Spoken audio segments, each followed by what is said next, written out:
The dirty little secret about well-done firefighting is when a fire gets a certain size, you can't stop it.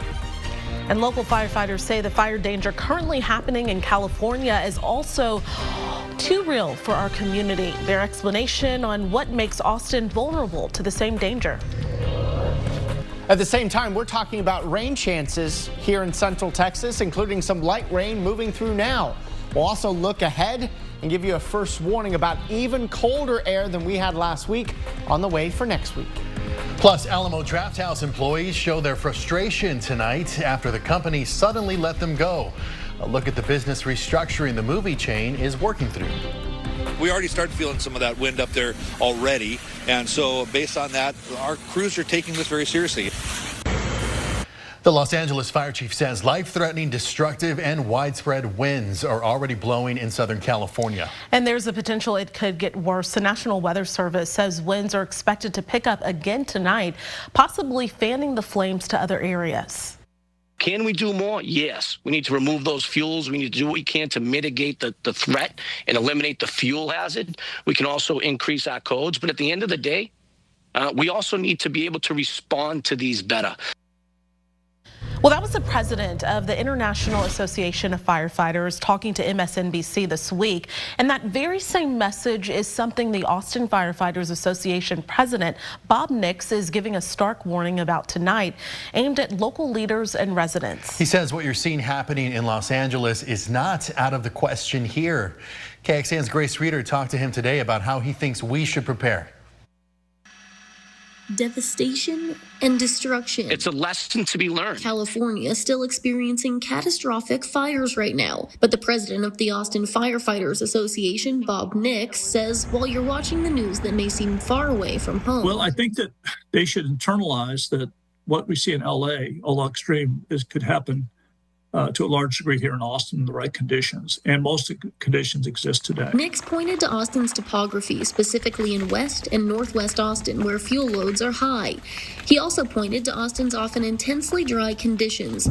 The only difference between us and LA, he says, the wind, but it's not always that way. When we do have the high winds, we have the exact same conditions they're seeing in LA. And that's why Austin is considered one of the 5 highest risks in the nation. The only one outside of California, by the way, nationally, to have the chance of catastrophic fires. That's why Nick says now is the time for our city to tackle preparations they haven't already. His top 3, updating our building code to require fuel mitigation in high-risk areas, getting AFD additional ladder trucks. We've told you they haven't added one to their fleet since 1995, and upping firefighter staffing. EMS and police have received some really good attention in the last couple of years about increasing their resources, and rightfully so. And I think it's time the fire department get that level of attention. Grace Reeder, KXAN News. And the Austin City Council has passed several resolutions for those additional ladder trucks, but they still haven't been put into service. The latest resolution, passed in September, directed the city manager to find the funding to staff those additional trucks. You see, the trucks are not just equipment, they're also tied to staffing. Captains with the highest level of tactical training are on those ladder trucks.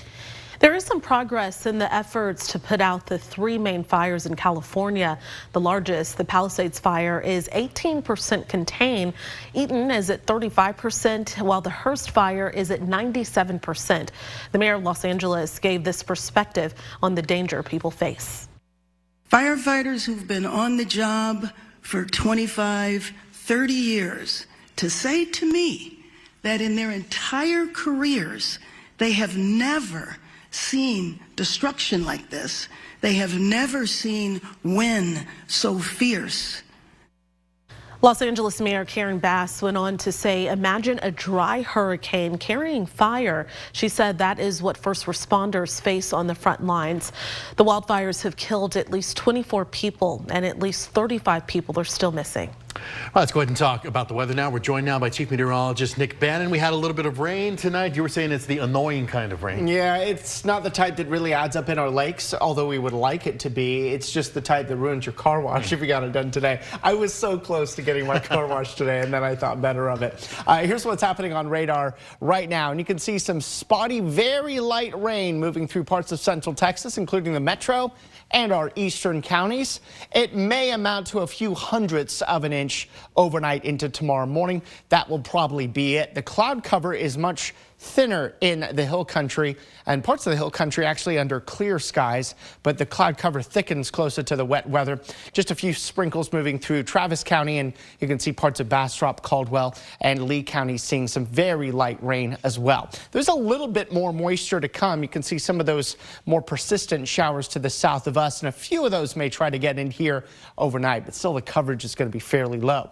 Those clearer skies in San Saba have allowed the temperatures to drop into the 30s, but the rest of us, upper 40s and low 50s, the thicker clouds keeping our temperatures up, and we do expect that we'll stay well above freezing in the areas that see rain tonight, down to 45 in Austin with some areas of drizzle and sprinkles, so kind of more of the same. Coming up in First Warning Weather, we'll show you a damp start to your Wednesday before things start to warm up. In fact, briefly, highs up near 70, but a first warning about an Arctic front that could make it even colder than it was last week. All right, Nick, thank you so much. Billionaire Elon Musk is being sued for securities fraud. The Securities and Exchange Commission claims Musk did not disclose his ownership in Twitter before buying the company in 2022 and bought shares at a, quote, artificially low price. The SEC complaint says Musk bought a large number of shares, and before the acquisition, he owned more than 5% of the company's stock. The SEC says that by Musk withholding that information, he was able to underpay at least $150 million for shares. Musk responded to a comment about the news on his platform X, calling the SEC a, quote, totally broken organization. There was a protest at the Alamo Draft House on South Lamar tonight after the company laid off employees today. Some now want customers to boycott the company. And KXAN Sarah Alshay spoke with those impacted, as well as what Draft House corporate said about that move. A handful of former and current Alamo Draft House employees holding signs and picketing following layoffs announced on Tuesday. Kyler Farrell found out this morning. I got the call from the GM. He told me he didn't have good news and said that I was being laid off due to the shortage in hours that they could give people. Honestly, pretty hurt. I really put in a lot for Alamo. Farrell previously worked at the Lakeline location for 5 years. He says he took some time off and recently joined the Miller location a few months ago. Because I was off for a certain amount of time, that on paper it shows me as only being with the company for this past few months, and that as being part of the reason I was let go. The layoffs also adding pressure on current employees. We're trying to do the best job, be a good service, give everybody a great movie experience, and we can't do that if we are overworked and overtaxed. Alamo Draft House confirmed the layoffs to KXAN, telling us it laid off 15 people at the corporate level as a way to restructure business and make it more efficient. At individual venues, the company said layoffs were due to seasonal fluctuations of largely part-time staff to ensure remaining staff have full schedules. Alamo said people laid off can get hired again when things pick back up. Not something Farrell plans to wait for, as he now searches for a new job. I don't feel too confident about coming back when it gets busy, because I feel now that, well, then the next time it gets slow, I'll be cut again. Sarah Alshay, KXAN News. And these layoffs come after Alamo was acquired by Sony Pictures Entertainment last June. An Alamo spokesperson told KXAN this is not a Sony mandate and not a reflection of the health of the business. A massive law enforcement operation in South Korea tonight, as close to 3,000 officers were part of the second attempt to detain South Korea's impeached president, Yoon Suk-yeol. He faces charges after his failed declaration of martial law in December. The first attempt to take him into custody failed when agents from South Korea's Presidential Security Service blocked investigators. Pete Hegseth, the man President-elect Donald Trump nominated to lead the Pentagon, now has the support from a key Republican seen as a skeptic of his nomination. Senator Joni Ernst of Iowa said her support comes after his performance during today's confirmation hearing. In a statement, Ernst said she will hold him to his commitments of, quote, auditing the Pentagon, ensuring an opportunity for women in combat while maintaining high standards, and selecting a senior official to address and prevent sexual assault in the ranks. Democrats on the Senate Armed Service Committee pressed the combat veteran over past comments that women should not serve in combat roles. What do you have to say to the almost 400,000 women who are serving today about your position on whether they should be capable to rise through the highest ranks of our military? I would say I would be honored to have the opportunity to serve alongside you. Accusations of sexual assault, infidelity, and drinking on the job were also brought up. Hegseth insists the claims are false. While acknowledging he's not perfect, Hegseth promised to boost recruitment and morale and stand with the nation's war fighters. Pam Bondi, the president-elect's nominee to lead the Justice Department, will take questions tomorrow. Well, today was day one of the 89th Texas legislative session, and lawmakers elected Republican Dustin Burrows from Lubbock to be the next Speaker of the House. Before today's vote, he faced pressure from within his own party to step out of the race after State Rep David Cook won the House Republican caucus nomination. After the vote, Burrows, who was elected with the support of Democrats, offered a message of unity. Recent days have tested our bonds, yet they've also proven that this institution is greater than any one individual or any faction. Now, in a statement tonight on Burrows' win, Lieutenant Governor Dan Patrick, who presides over the Senate, said, quote, Republican voters expected the new speaker to be elected by Republicans, not by Democrats, end quote. He added that he is counting on Speaker Burrows to pass items Governor Greg Abbott has called for. Well, new tonight, Eanes ISD's school board voted to close Valley View Elementary School starting next year. A release from the district cited declining enrollment at the campus and called this part of a bigger effort to deal with a currently projected $3 million plus budget deficit that's only expected to increase next year. The district expects to save $2 million alone from closing this campus just through attrition. Okay, things are dry now. A small percentage of rain, chance of rain coming this week, though. Yeah, and just a few little drops overnight into tomorrow morning. Nothing to worry about too much. I know we could use much more rain than we're going to get, though. Let's take it outside to our Austonian weather camera. We've even had a few light raindrops move through the metro here over the last few hours, and a little bit more of that to come. Certainly a cloudy night, but also the clouds keeping the warmth in of the day. We don't expect that we'll be dropping below the mid-40s, at least in Austin. You can see the back edge of the clouds, though, in the hill country. Some parts of the hill country will drop deeper into the 30s, but you're not at risk of rain. Those under the clouds are the areas at risk for some light rain showers, and we're seeing some of those moving through parts of the area now. You can see as we put on the high-resolution radar, it's really spotty in coverage, and it's super light for those of you getting any rain at all. You can see in Austin, we've seen a few light showers moving into northern portions of Travis County.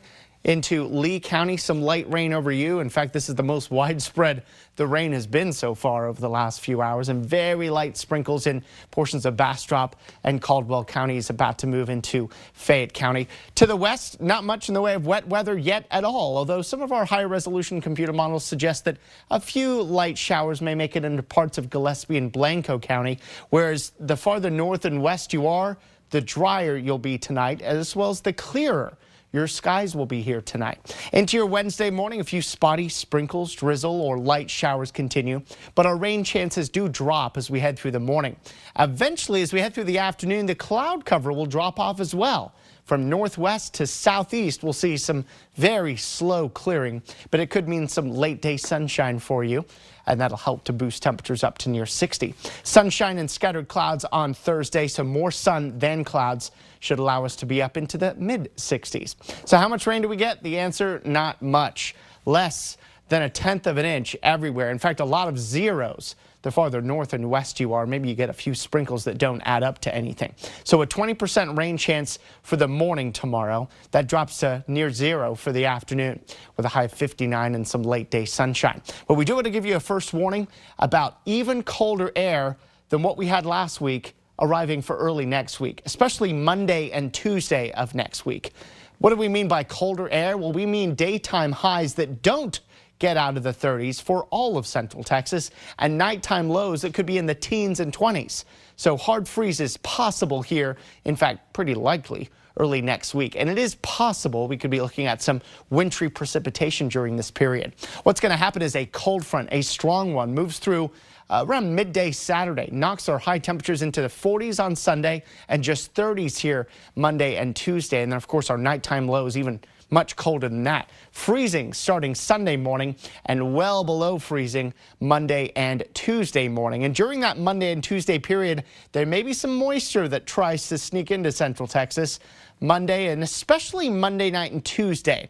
Still, the odds of precipitation this far out are low, but it's worth keeping an eye on because with colder air in place, that means that any moisture that gets here is more likely to be wintry and less likely to be rain. So for now, we'll just give you that heads up that cold is likely, but precipitation is possible. Certainly want to bundle up here early next week. This is KXAN Sports, brought to you by Thomas J. Henry. Start with some football. Michael Taff, he went through that senior day ceremony, wanted to be with his incoming class, but knew there was a chance he'd come back. He'll get to do it again. Today, Taff announcing that he will, in fact, return for one more season at Texas. What a story. One of the best in the entire nation. Westlake product, walk-on to All-American, second leading tackler for the Longhorns. On the flip side, Isaiah Bond will leave Texas after one season. Really struggled with injuries down the stretch. Cameron Williams, offensive tackle, also announcing for the NFL. Back to the receivers. Texas actually in better shape going into next year, assuming that guy DeAndre Moore and Ryan Wingo come back. Remember last year after they lost their receiver core, only 8 catches from a wide receiver. That was from Jonte Cook. Turn to Texas basketball. They've got a late one tomorrow night at Oklahoma, trying to get their first SEC win. 3 games, 3 losses, 3 battles. And Rodney Terry talking about the SEC and hoops. Kind of sounds like Sark. You got to match that physicality, and for us, first 3 games, it's been physical teams, and I think the game we played Oklahoma, you got the best offensive rebound in the league and got one. So you talk about another physical player that has a great body. He's been in school, 4 or 5 years. That's the thing about it. These are grown men right now. So these are not young boys we competing against right now. But this league's a physical league. They let us play on both ends of the floor. And, you have to just have that. And you got to have that mindset, and I think, as we continue to navigate through this league, you have to try to recruit to that. There's a lot of teams that recruited to that and they understand what this league's about in that regards. You better have some grown men. On the women's side, the bright spot in the loss to South Carolina, the play of transfer Kyla Oldacre, 16 rebounds, 11 points. But Oldacre at 6'6", kind of getting that big person treatment when she's on defense, maybe gets a little ticky-tack fouls. And on offense, Vic Schaefer feels like other teams are able to kind of go at her more than normal. I'm extremely disappointed in how she's being judged and treated. I'm not there yet, but I'm getting close. If you remember when Mulkey had a Bryant Griner, she had to go public and really get people's attention because it's just she's unjust and unfair, and I'm getting close. She's a big girl. She's physical. I don't think she's outside the rules. But how she's being treated is really it's concerning. I was always looked at as the big friendly giant. They think I won't do anything, take my kindness for weakness until they realize they poked the bear, and that was that. Yeah, she's been a key addition. For more sports, go to KXAN.com.